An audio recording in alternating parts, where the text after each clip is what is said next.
satisfaction specialist and yoga teacher who is guiding people to live and build a satisfied life that they don't need to escape from. I was going to do, I was going to talk to you about the next element of my satisfaction program, but then I thought I'd actually do some yoga. I've not done some yoga for a while, and I've had real problems with my back in the last couple of weeks. Well, I've had problems with my back for probably about 12 years now, for a long time, and yoga's really helped me. It's taken a while to get there, because what we're doing in yoga is we're retraining the way that we move and the way that we stand, the way that we sit. So this can take a little while. Reprogramming neural pathways and muscular neural pathways can take a little bit of time. But it's really, really helped me. But the last week or so, even though I've been keeping up with my yoga, I think having COVID has meant that I've been a lot more stationary. I've been sat at my desk a lot more, and it's possible. I've noticed today that the muscles in my legs have really started aching, and I'm wondering if the COVID has kind of like degenerated my muscle tissue a little bit. It's showing that it does that. So because I'm not using my legs properly, that means a lot of stuff is falling into my lower back, and my lower back's been saying hello to me far too often. So it's not good, obviously, to have a yoga teacher who struggles to pick something up off the floor.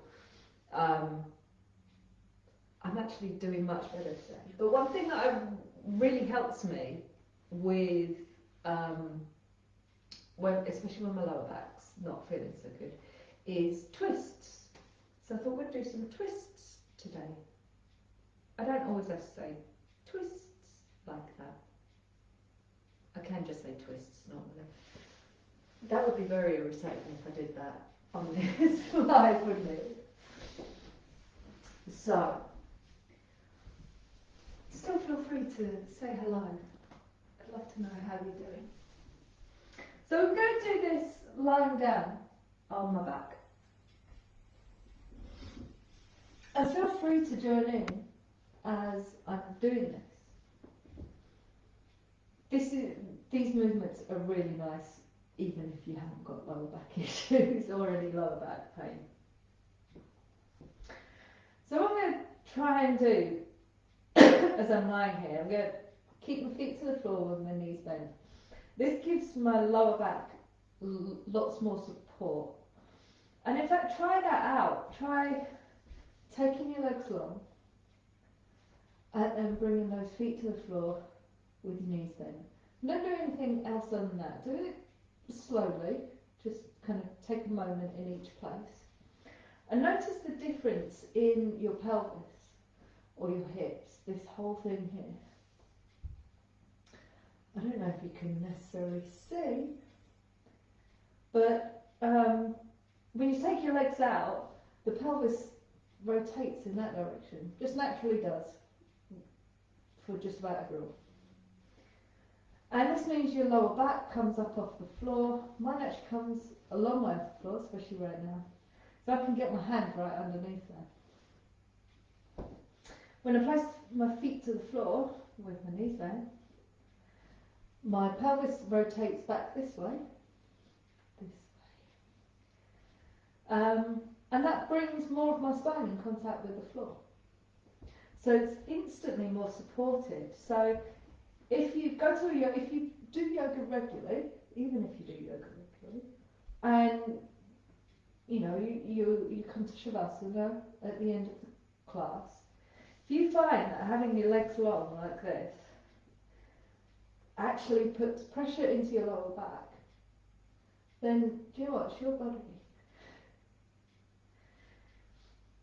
Some yoga teachers might not like it, but it's your body and you have complete control over doing what you want with it. And actually bringing the feet to the floor with the knees bent can be a lot more relaxing, especially if you've got any problems in your lower back. So we're going to do that. We're going to bring those feet to the floor with the knees bent. And then we're going to really feel that contact of the feet with the floor.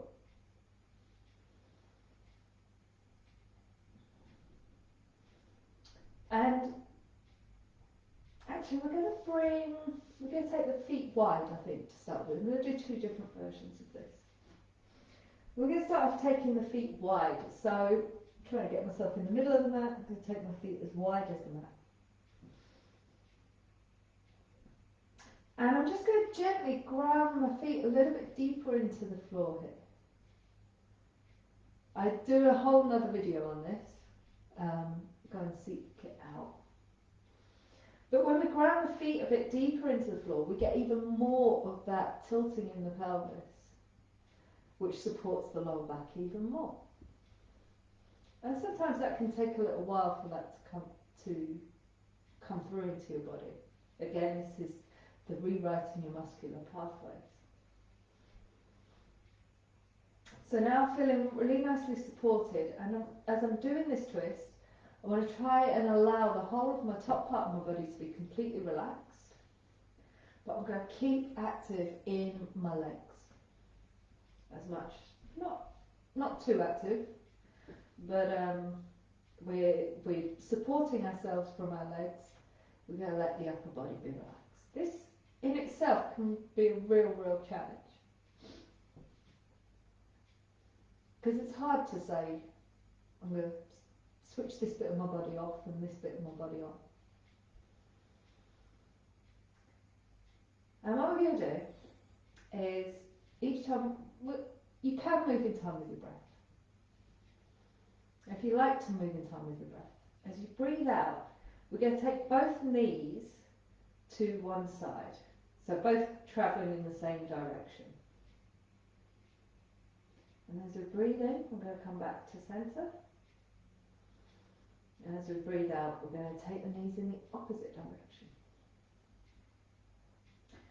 So I'm moving pretty slowly here. So if your breath is really quick, you don't want to be moving really quickly just to keep in time with your breath, because that won't do you any good. And equally, you don't necessarily want to control the breath too much. You might want to control the breath a little bit, but you don't want to forcibly really slow down the breath if that's not working for you. If that, especially if it potentially sometimes can make you feel a little bit anxious.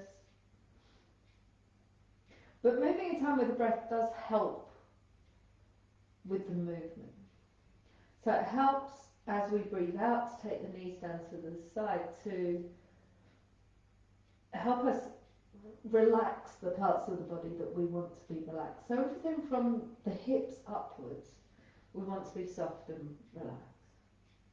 And then to breathe in as we take the knees up helps us to make sure the legs are engaged to support that movement. So it's the legs that are doing as much of the movement as possible. So you can take this over 2 breaths if you like. You could breathe out as the knees come down. Take a full breath here, a breath in and a breath out. And then breathe in as you bring the knees up. The key is to keep the movement slow and smooth as well. If anything doesn't feel good, if it feels like if you're getting twinging, or I feel like anything is really grasping hold, maybe you just need to not go so far. There's no competition here. You won't win anything by getting your knees on the floor. No prizes in yoga. There shouldn't be. There is competitive yoga. I'm not sure about that. So this is a really nice way to just ease out, in particular the lower back. It's one of my favourites. I could quite happily do this for 10-15 minutes. And also, I am trying, it's good when you're doing any movement to think about the parts that aren't moving. So once I know what my legs are doing, can I bring some attention into the upper body? Can I make sure or have this sense that the upper body is being heavy, apart from my arms that I keep moving around. But obviously you don't want to be moving your arms about. You want to keep those arms nice and heavy. The shoulder blades feeling like they're really gravitating towards the floor. So the other version of this, we've done this version with the feet quite wide. The other version is to bring the feet together. So this is, I was thinking this should be called mermaid. There's another pose that's called mermaid, but I think this should be called mermaid because we're going to try and keep the whole of our legs together here, all the way down to the feet. So again, I'm going to gently ground the feet into the floor so that as much of my spine feels in contact with the floor as possible. But I'm also going to gently squeeze the legs together, all the way from the feet up to the thighs. And we're going to do much the same thing. Now, this time, as we take, I'll go that direction, as we take the knees to the side, so I'm going to my left, which means my right foot will come up off the floor. And I'm going to pivot on the side of my left foot. So the only part of my foot that's left on the floor is the side of my left foot. Breathing in, coming centre. Breathing out, coming to the right. And the left foot comes off. So it's interesting to do both of these and notice how it feels differently in the spine, in the hips. In the hips especially, I find they both feel completely different in the hips.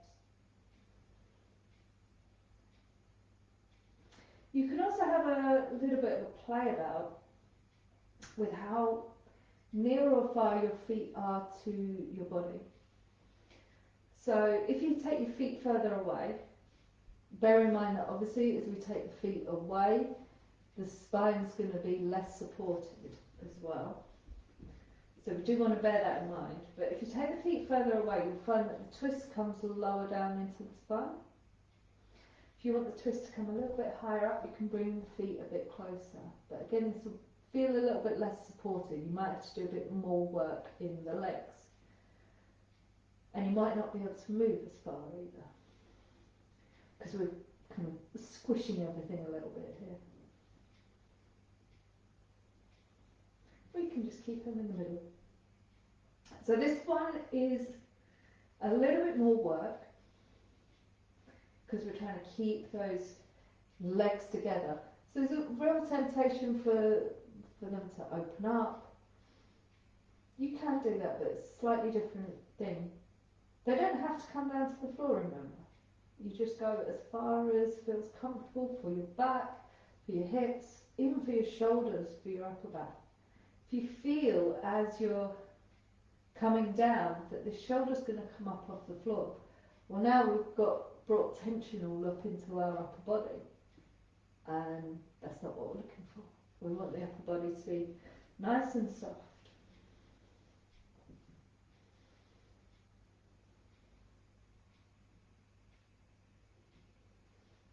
And again, we can do the same breathing. So we can breathe in, or breathe out as we take the knees down to the side. We can take a full breath here if you want. And then breathe in as we come back to centre. And you can also, this is a little bit of an extra thing if you wish, take the head in the opposite direction to the knees. So as the knees go down to the left, and gently turn the head to the right, just as far as feels comfortable. Bringing both head and knees to centre. And then as we take the knees to the right, take the head to the left.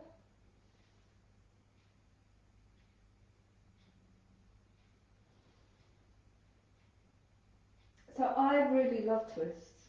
They're probably my favourite category of yoga pose.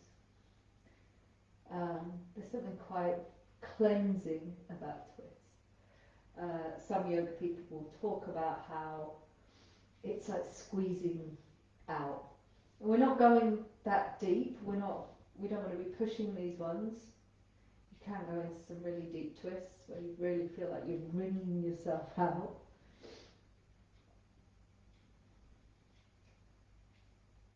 We're going a little bit gentler than that. But there is still that sense of either wringing things out, but also this generates, this is all very focused on the centre of our body here. It said that twists can help stimulate Manipura chakra, this one right in the middle of our belly. This is the fire in our belly, which is what I'm going to be talking about next week. And it's always good, once you've done any movement, to take a bit of a rest. So again, if it's okay for you to take the legs long, if that doesn't feel good in the back, let the feet come to the floor. You can take the feet quite wide and let the knees drop in, say, rest on each other at a centre line. That's sometimes a little bit more relaxing, helps the lower back open up a little bit more as well. So if you followed me on that movement, feel free to take a little bit of a breather, bit of a rest before you move again. And I'll leave it at that. Thank you for joining me. Let me know how that feels. I'd love to know how that lands in your body. My classes are every week, and we do quite a bit of movement in that. So come along if you want to get more of this. All the links to the classes are there in the comments, or there in the title. Otherwise, I should be back next week. Easter Sunday, I will still be here. Have a wonderful week. And I hope you're feeling good. See you later.